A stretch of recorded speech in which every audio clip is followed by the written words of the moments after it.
গভীর রাত্রিতে স্বামী আলী যখন ঘরে আসলেন পানি চাওয়ার কারণে ফাতেমা পানির কাছে চলে গেছেন। পাত্রের কাছে যাইয়া দেখেন যে পাত্রের ভিতরে পানি নাই, পানি তো শেষ হইয়া গেছে। তৎকালীন জমানায় তো এরকম পানির ব্যবস্থা ছিল না, হাতের পাশে কল ছিল না, ট্যাপ ছিল না, পুকুরেরও ব্যবস্থা ছিল না, অনেক দূর থেকে গিয়ে পানি আনা লাগতো। হযরতে ফাতেমা পানি আনার জন্য চলে গেছেন বহু দূরে। গভীর রাত্রিতে স্বামীর পিপাসা লাগছে, স্বামীকে পানি পান করাবে এই জন্য।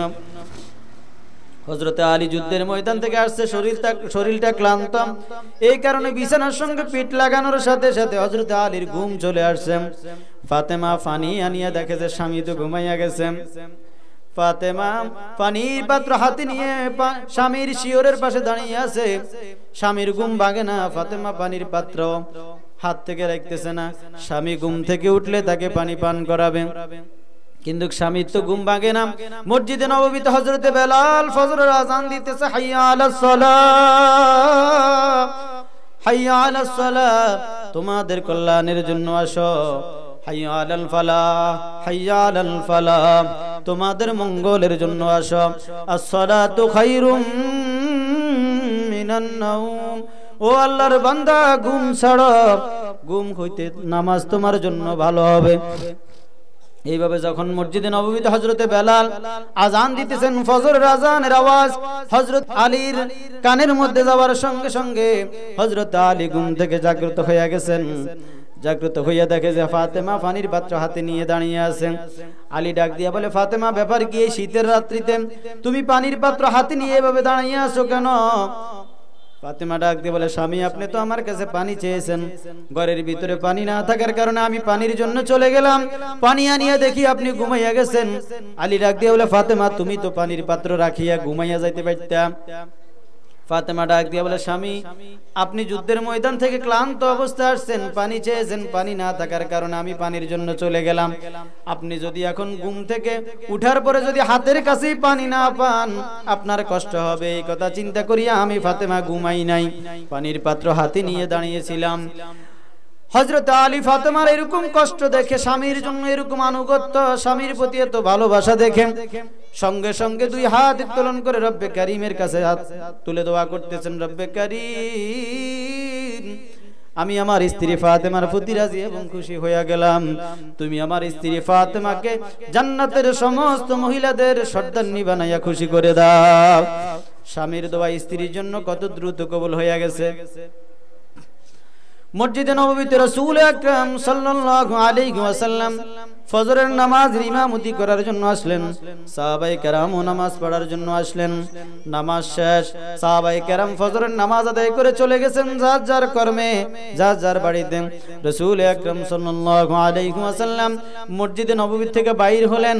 এমন সময় হযরত জিবরাইল আলাইহিস সালাতু ওয়াস সালাম নবীজিকে সালাম দেন, আসসালামু আলাইকা ইয়া রাসূলুল্লাহ। নবী ডাক দিয়ে বলেন, ও ভাই জিবরাইল, ব্যাপার কি? আজকে এমন কি সংবাদ নিয়ে আসছেন? এত সকাল সকাল কেন আসছেন? মোহাম্মদ হারকেজ না গুপ্তা, তা না গুপ্তা জিবরাইল, মোহাম্মদ হারকেজ না গুপ্তা, তা না গুপ্তা জিবরাইল, জিবরাইল হারকেজ না গুপ্তা, তা না গুপ্তা রব জলিল। জিবরাইল ডাক দিয়ে বলে, ইয়া রাসূলুল্লাহ, আপনি কি জানেন না আজকে আমি কি সংবাদ নিয়ে আসলাম? নবীজি বলেন, ও জিবরাইল, তুমি যতক্ষণ পর্যন্ত না বলবা আমি কিভাবে জানবো?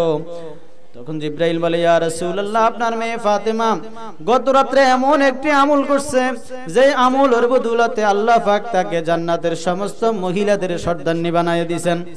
নবীজি খুশি হয়ে গেছেন, আর দেরি করে নাই, ফাতেমার বাড়ির দিকে চলে গেছেন। হযরতে ফাতেমার বাড়িতে গিয়ে দরজার মধ্যে নক করলেন। ঘরের ভিতর থেকে ফাতেমা ডাক দিয়ে বলে, কে আসছেন? রাসূল আকরাম সাল্লাল্লাহু আলাইহি ওয়াসাল্লাম ফরমান, ফাতেমা, আমি তোমার বাবা। ফাতেমা তাড়াতাড়ি দরজা খুলে দিলেন আর বলে, বাবা, আপনার মেয়ের কথা বুঝি আপনার আজকে সকাল সকাল মনে হইছে, মেয়েকে দেখার জন্য বুঝি আজকে সকাল সকাল চলে আসছেন।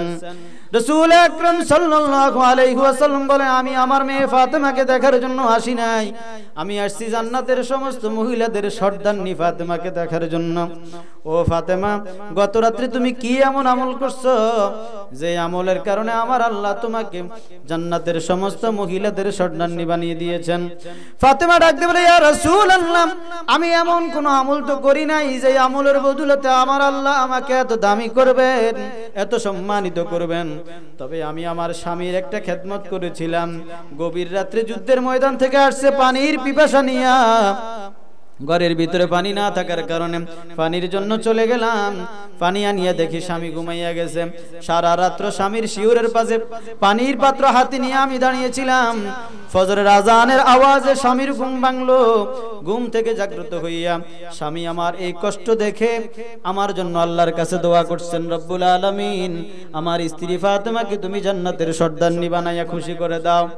রাসূল আকরাম সাল্লাল্লাহু আলাইহি ওয়াসাল্লাম ফরমান, ফাতেমা, স্বামীর দোয়ার কারণে আল্লাহ তোমার উপরে খুশি হইয়া তোমারে জান্নাতের সমস্ত মহিলাদের সর্দারনি বানাইয়া দিয়েছেন।